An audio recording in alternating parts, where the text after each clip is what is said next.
Meu nome é Hélio Roque Figueira, nascido na cidade do Rio de Janeiro. Minha formação médica foi na Faculdade de Ciências Médicas da Universidade do Estado do Rio de Janeiro, onde eu ingressei em 1972, né? Me graduei em 1977.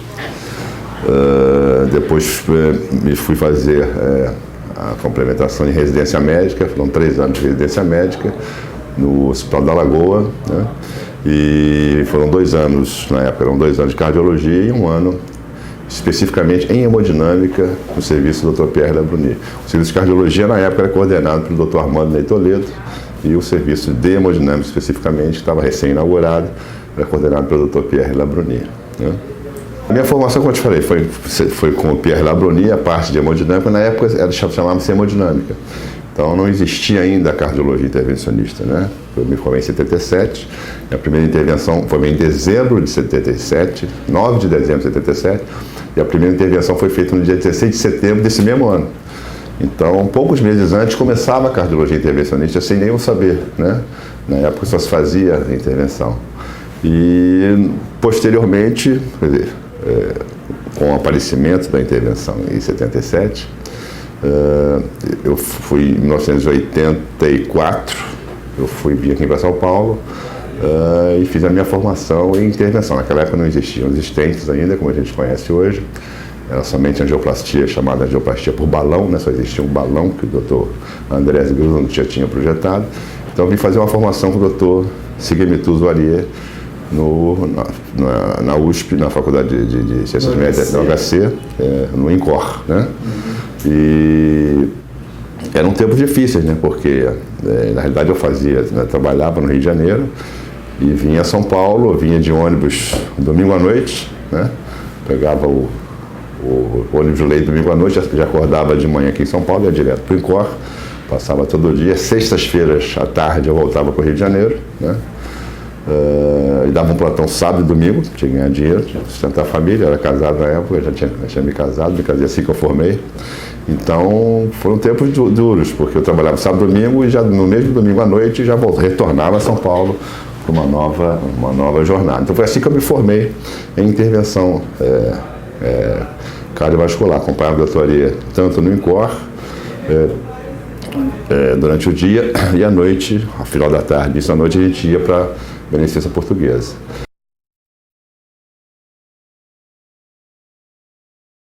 O primeiro dia que eu conheci a doutoria era uma figura admirável, né? O primeiro dia que eu conheci a doutoria, eu consegui primeiro um apartamento emprestado aqui em São Paulo para poder ficar, né? Não tinha como pagar o hotel, evidentemente. Então eu cheguei, me apresentei a doutoria e tal, ele gostou muito de mim, conversamos.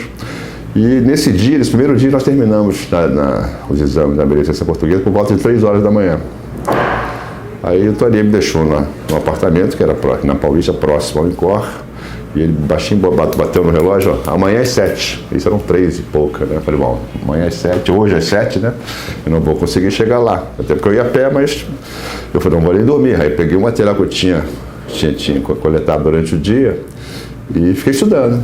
Quando foi assim umas 6 horas, falei, vou para lá, vou pegar esse japonês, né? Vou chegar antes dele. Eu cheguei umas 10 para as 7, ele já estava no INCOR, com o cabelinho molhado, bateu no relógio assim, reclamando do meu atraso. Então essa era a peculiaridade da Aria, quer dizer, eu não conseguia enrolar o Aria, porque ele chegou antes de mim. Então realmente era uma capacidade de trabalho assim absurda que o Aria tinha.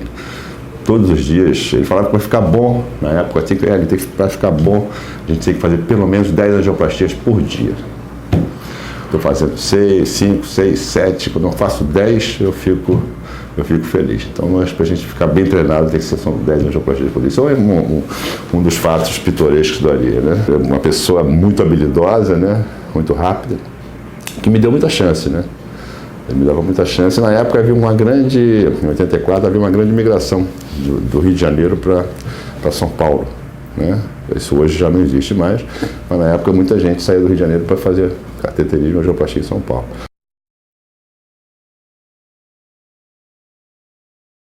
E a minha formação básica em hemodinâmica, como eu te falei, foi com o PR, né? Tanto que me formei em hemodinâmica, como eu te falei, não existia a parte de intervenção, só a parte de diagnóstico, a gente fazia o exame diagnóstico e dava o tratamento clínico, dava para o cirurgião operar. Não havia tratamento percutâneo, como a gente chama. Então essa formação básica foi toda com o Pierre. E eu tive a chance, depois que eu treinei em hemodinâmica, de retornar ao mesmo Hospital da Lagoa, né, e trabalhar no grupo do Dr. Pierre Labonnier.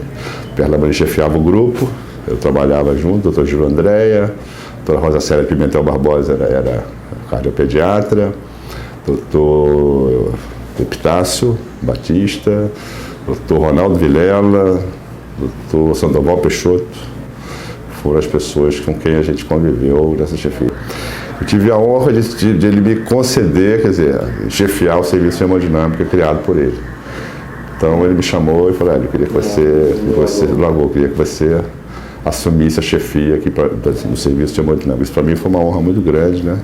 Ser reconhecido pelo mestre para chefiar um serviço criado por ele. Para mim foi muito bom, né? Sem dúvida alguma.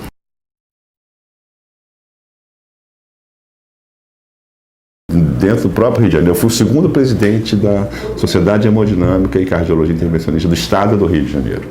Ela foi criada pelo Dr. Légia Luan e logo o segundo ano eu assumi e foi nós, da nossa gestão, que criamos os primeiros congressos com transmissão de caso ao vivo na cidade do Rio de Janeiro. Foi no congresso da Socerge, era o congresso de hemodinâmica, era acoplado ao congresso da Socerge. Nessa fase a gente deu início a transmissão de casos ao vivo, foi bastante interessante.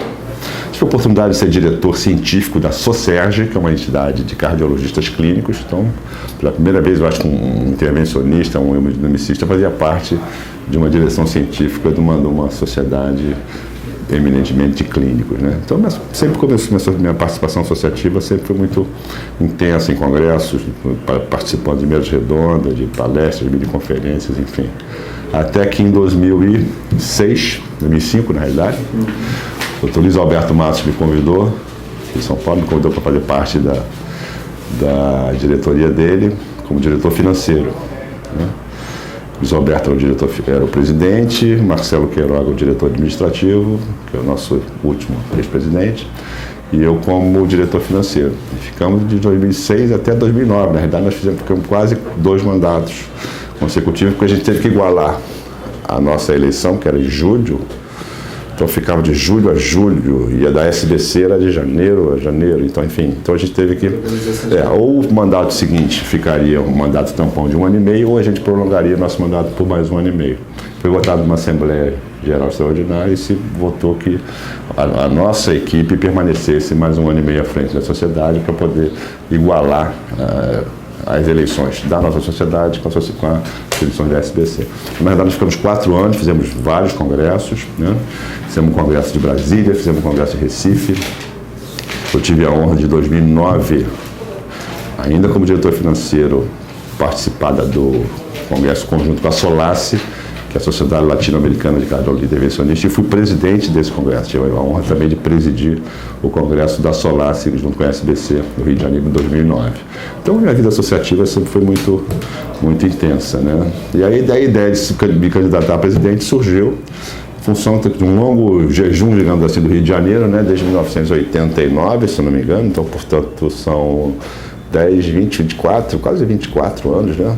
Que não havia um presidente do Rio de Janeiro à frente da SBHCI. Então, fui estimulado por vários amigos, colegas, enfim, para que aceitasse essa missão, né? Então, eu fui conversar com todos os ex-presidentes primeiro, como me relaciono muito bem, sobre os mais antigos, o Dr. Eduardo, o Dr. Pierre, enfim, o Dr. Gotti, Eu conversei com todos os ex-presidentes e recebi uma receptividade muito boa. Ele falou, olha, você já fez tanto pela sociedade, né, que eu acho que você, mais do que o direito, que você deva ser candidato. Então, com isso eu me estimulei, me candidatei, a gente teve uma chapa única, no chapa concorrente, e estamos aí até hoje. Graças ao estímulo e ao incentivo de todos os ex-presidentes com quem eu conversei, os ex-presidentes de congresso, e amigos, enfim, amigos da federação toda do Brasil, que é um país grande, a gente conhece praticamente todo mundo, então foi muito bom.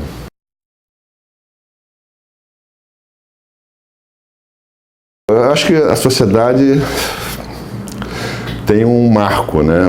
Esse marco foi quando o Luiz Alberto Matos assumiu a nossa equipe, né? Mas enfim,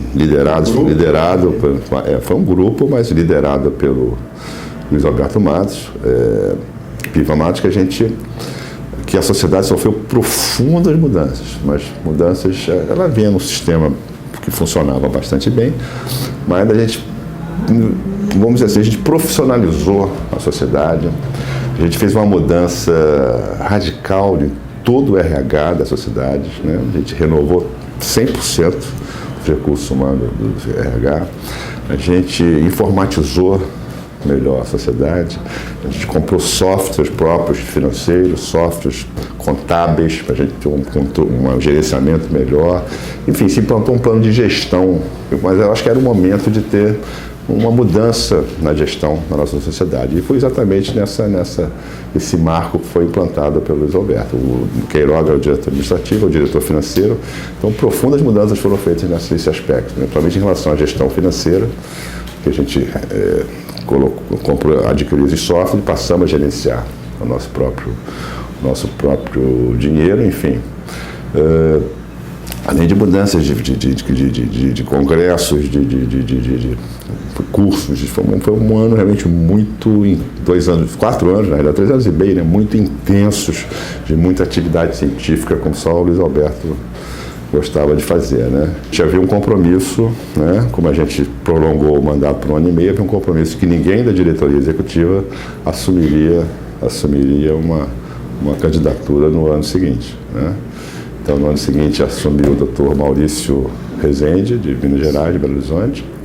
Aí sim, a gente estava liberado para poder ter atividade societária, e como foi quase que natural, né? O Marcelo Queiroga se candidatou, 2 anos após, foi eleito, fez uma gestão belíssima, programas bastante bons que a gente está continuando, principalmente o programa Coração Alerta, o programa Jovens Corações, que a gente está dando continuidade.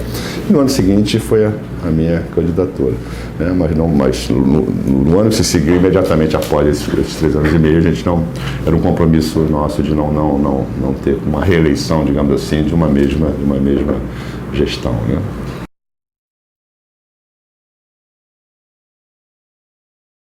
Eu diria que foi um processo quase que natural, não houve... As pessoas chegavam, acho que você tem que ser presidente, você já trabalhou tanto pela sociedade, do lado de seu velho, você já trabalhou tanto pela sociedade, por que você não... Acho muito justo que você assuma pedidos de colega. Realmente você é uma atividade que te exige muito, né? Você tem que ter muita abnegação para assumir um cargo desse tipo, porque você me acompanha já há algum tempo, você vê o que são as viagens, você deixa de ficar com a família, deixa um pouco o trabalho, só que a minha sorte é que eu tenho uma equipe bastante boa, que continua trabalhando, mas você se afasta de muita coisa, né? Em prol do trabalho societário, né? Então, realmente, não é tão simples assim, mas isso eu diria que foi quase natural, não houve nenhuma disputa, enfim, foi uma coisa atendendo a pedidos de amigos, de colegas, enfim, e tem caminhado bastante bem até esse primeiro ano de gestão nossa aqui. Em primeiro lugar, nós estamos dando continuidade a 2 grandes projetos que iniciados pelo Marcelo Queiroga, que é o projeto que eu já te falei, Jovens Corações e Coração Alerta. Ele está indo muito bem com o Dr.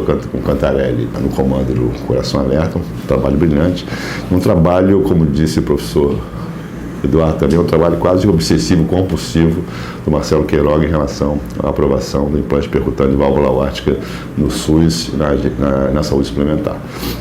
Então a gente está dando continuidade. Segundo grande problema foi o censo. Foi um grande desafio fazer um censo. A gente não tinha um retrato do que era a cardiologia intervencionista no Brasil, em relação a equipamento, a idade dos equipamentos, quantas equipes existem, quem faz intervenção periférica, quem faz só, enfim, um censo que a gente tivesse um retrato da nossa sociedade que a gente não tinha. Esse censo foi feito, vai ser apresentado agora no jornal nosso, vai ser apresentado no Congresso também, no próximo Congresso, já ficou pronto. Uma coisa que me preocupa muito, a gente discutiu muito, inclusive hoje, são os registros, né? gente tem um registro de stent que começou lá atrás, em 1992, com a Selic, 92, não me lembro. 91, 92. Por aí, no início da década de 90, que a doutora Amanda coordenava. E eu fui, mas ele teve uma importância muito grande durante muito tempo, só que esse registro vem se esvaziando ao longo do tempo. Então, hoje, a gente, após inúmeros contatos com o Ministério da Saúde, com a Anvisa, com a própria ANS, já fomos várias vezes a Brasília conversando, enfim, a gente não dispõe de um registro de estente coronariano. Agora que o Ministério da Saúde resolveu fazer um piloto com 7 hospitais brasileiros, paralelamente a isso, vamos fazer um registro próprio, né, que chama ICPBR, Intervenção Coronária Percutânea Brasil, um registro próprio para poder saber o que está acontecendo com a cardiologia intervencionista no Brasil. A gente não sabe. A gente está totalmente sem dados para produzir nem trabalho científico, para a gente se conhecer, saber quantas angioplastias a gente faz por ano. A gente tem uma ideia, mas não temos esses números, né? Então, nós perdemos isso ao longo do tempo. Então, eu acho que o maior desafio que a gente está enfrentando é exatamente esse. Os outros registros são registros menores, o registro de válvula aórtica, por exemplo, registro muito bom. Eu estive agora, uma semana atrás, tivemos a notícia que foi aprovado para publicação no Catheterization, que é uma revista importante, aprovado um trabalho sobre o registro brasileiro de prótese aórtica. Isso para a gente é uma coisa importantíssima. Então foi aprovado no Catheterization essa publicação, que vai dar bastante força para a gente. A gente hoje, o implante percutâneo de válvula aórtica, que é um método absolutamente fantástico, ele não tem aprovação sequer, não está no rol TAV, não está no rol da Agência Nacional de Saúde Suplementar, nem no Ministério da Saúde. Então é um procedimento que o mundo inteiro faz, tá? E só o Brasil está fora desse, faz o procedimento, evidentemente, mas de uma maneira não regulamentada. Ele está aprovado pelo Conselho Federal de Medicina como sendo um método não experimental, está aprovado pela Anvisa, as próteses, mas o Ministério da Saúde e a Conitec dizem que é um procedimento que não traz resultados e, portanto, não foi aprovado para implante no Sistema Único de Saúde e tampouco também na saúde suplementar. No serviço privado, você consegue fazer isso de uma forma totalmente privada, ou via judicial. Está acontecendo uma judicialização muito grande, né? Você precisa de fazer um implante percutâneo, você recorre a uma ação judicial, o juiz te dá um mandato e você faz um implante via judicial, né? E, espontaneamente, algumas seguradoras, algumas cooperativas estão autorizando, caso a caso, de uma maneira pontual, estão pagando ou estão autorizando que esse procedimento seja feito. Eu acho que o resultado final vai ser a aprovação de um método que veio para ficar e que já mostrou sua eficácia, sua segurança, enfim. Então essa é uma outra grande briga da nossa sociedade.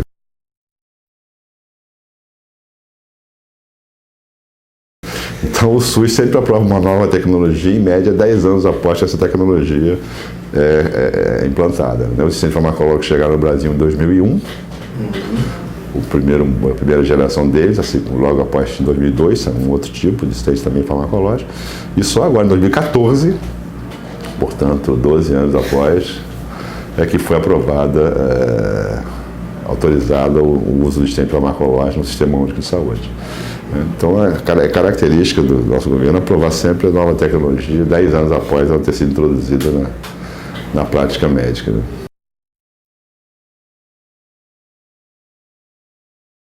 A gente tem uma ligação grande com o Conselho Federal de Medicina, que regulamenta isso, que diz se o método é experimental ou não, né? Ele já disse que não é experimental, que é um método definitivo. A gente tem uma ligação bastante forte também com a AMB, com a Associação Médica Brasileira, né? Com os conselhos regionais de medicina locais, né? De várias cidades. Temos uma relação bastante boa também com a ANS, né? Com a própria Anvisa, enfim, e com o Ministério da Saúde. Já fomos algumas vezes conversar com o Ministro da Saúde, tentando sensibilizá-lo, né, nesse aspecto, né? O grande problema que eu vejo é o problema financeiro, né? Por um cálculo distorcido que o Ministério da Saúde faz, né? Ele junta as duas coisas piores que podem acontecer para ter custo efetivo, ou seja, o preço que eles admitem ser um preço absurdamente alto e o número de pacientes ano que esse procedimento vai beneficiar, um número também absurdamente alto, 12 mil pacientes. Não existe isso, nem os Estados Unidos faz isso. Né? Então, se tem um número absurdo de pacientes com preço muito alto, evidentemente que o método vai ficar inviável do ponto de vista econômico. Então, a gente tem que trazer isso à realidade, quer dizer, colocar o preço no seu real patamar, que é o que se pratica hoje, e colocar o número de procedimentos a serem feitos da mesma forma, para você poder ter um procedimento custo-efetivo, senão você não consegue.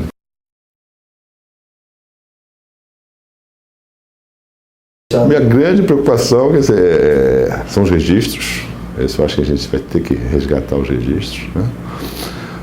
As campanhas, essas duas que eu já te citei, Coração Alerta, Jovens Corações, e fundamental que nós estamos fazendo aqui agora, que é o livro dos 40 anos de vida da nossa sociedade. Eu acho que esse, para mim, eu estou envolvido nisso muito intensamente, como você pode perceber, né? E quero participar ainda cada vez mais no sentido de a gente fazer uma boa documentação, um bom retrato histórico do que foi a nossa sociedade desde a sua fundação, né? Em 1975. Né? Então, eu acho que essa vai ser uma das principais características da nossa, além de todo o trabalho científico, de congresso, enfim, que isso é uma coisa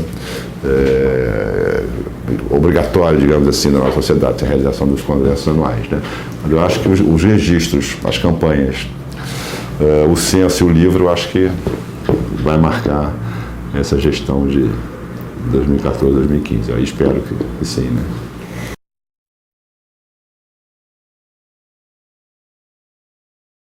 Eu acho que a tendência a parte de doença coronária já está muito bem estabelecida, muito bem desenvolvida, porque a cardiologia intervencionista está caminhando para o que a gente chama assim, de tratamento das doenças estruturais do coração, da estrutura do coração, ou seja, o tratamento das válvulas.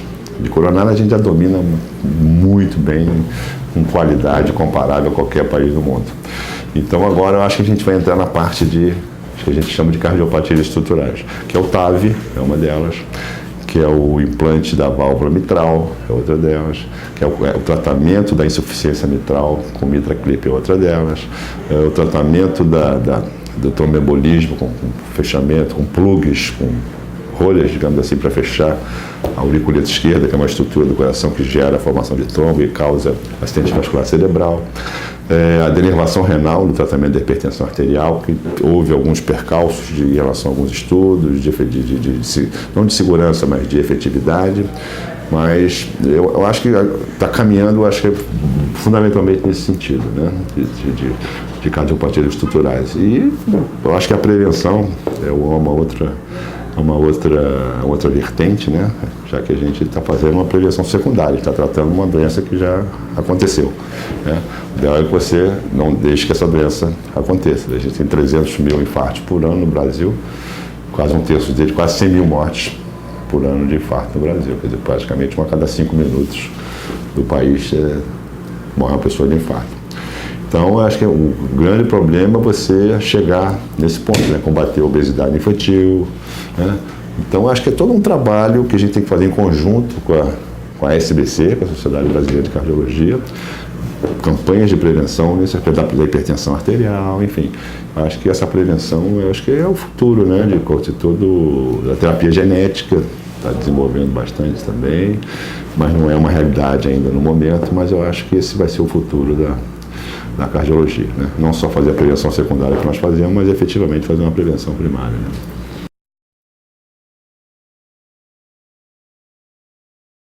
Sempre ter uma relação bastante saudável, né? Até porque continuamos sendo, embora a gente tenha uma autonomia financeira, de sede, enfim, jurídica, nós sempre nos consideramos e somos um departamento da Sociedade Brasileira de Cardiologia. Né? Então a nossa relação é bastante boa, nós participamos conjuntamente dos congressos, tanto nossos quanto da SBC. Eu estive agora em Recife no congresso chamado Brasil Prevente, que é uma iniciativa da SBC para a prevenção de doenças cardiovasculares. A relação é muito bastante boa.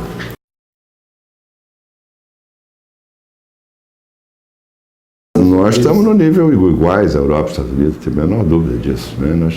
Nós hoje, no Brasil, nós temos, como eu te falei, nós temos 33 centros de treinamento que tem que preencher uma série de critérios, em termos de volume de exame, volume de angioplastia, de procedimentos, de qualidade, de equipamento, de instalação, de de treinamento, enfim. Então hoje nós temos 33 ou 34 centros em todo o país, né? São centros de excelência aptos a capacitar qualquer jovem cardiologista intervencionista. Nesse aspecto a gente está... E somos pioneiros também em vários... E participamos de vários estudos internacionais, vários registros, vários trials, estudos randomizados, em relação a stent, em relação, enfim, a uma série de outras coisas. Eu acho que a gente, dentro do cenário científico internacional, nós estamos muito bem. Nós fazemos anualmente congressos associados, chegamos ano passado, congressos associados com o TCT, com os Estados Unidos, congressos com a Sociedade Europeia. Isso anualmente, dentro do Congresso Europeu, a SBHCI faz um simpósio conjunto, né? Tanto lá como aqui também, né? E estamos tendo uma relação grande também com Portugal. Eu fui a Portugal agora participar de um evento lá sobre válvulas, enfim. Então a gente está com um intercâmbio de informações com a Europa e Estados Unidos bastante atual, num nível bastante alto. Na realidade, eu vou ser bastante sincero, na realidade nós não buscamos, é interessante buscar essas parcerias, mas nós fomos procurados pelas sociedades europeias e americanas interessadas em que nós participássemos dessa atividade, né? Então o convite, na realidade, partiu dessa sociedade, porque para a gente nos honra muito, porque eles observaram que o trabalho que nós estamos fazendo, bom, vamos convidá-los para ter atividades conjuntas, né? Isso para a gente foi motivo de muito orgulho. A gente acho que tem uns 3 a 4 anos, em que esses simpósios associados são realizados com as sociedades internacionais europeias e americanas, né? A participação do Brasil é bastante expressiva em todos esses congressos, né? Tanto o Congresso Europeu quanto o Congresso Americano, né? Um chama-se EuroPCR, que é um congresso europeu, e o TCT, que é um congresso americano. O Brasil tem tido participações importantes. No último TCT tivemos um trabalho muito bom do Dante Mazanelli, um estudo chamado Optimize, que o Fausto Félix apresentou na minha arena, no local principal do evento do Congresso, com grande sucesso, com grande repercussão, né? Temos outros brasileiros do porte do Dr. Eduardo, do Dr. Alexandre Bizaide, que coordena esses trabalhos também junto ao TCT, junto ao EuroPCR. Então a participação brasileira é bastante conhecida no exterior. O Dante Pazan, o Incor, o Pedro Lemos, enfim, eu não vou ficar, se eu for citar nomes aqui, eu vou acabar me esquecendo de alguém. Mas a gente tem tido uma participação internacional muito intensa de toda a sociedade, sem dúvida nenhuma.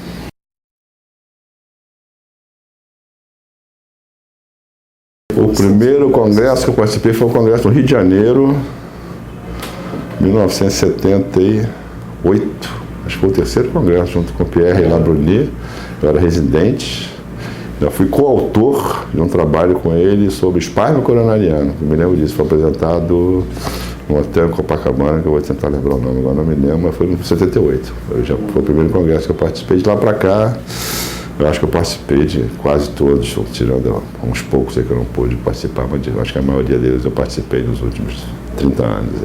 É um congresso bastante frequentado, e, né, bastante convidados internacionais, estudantes, clínicos, inclusive tem aberto muito algumas sessões especiais, específicas para clínicos, cardiologistas clínicos, né, terem uma visão do que é a cardiologia intervencionista, né? Então, a gente tem feito algumas sessões específica para a compreensão do cardiologista clínico. E tem dado bastante certo essa forma, tem tido bastante sucesso.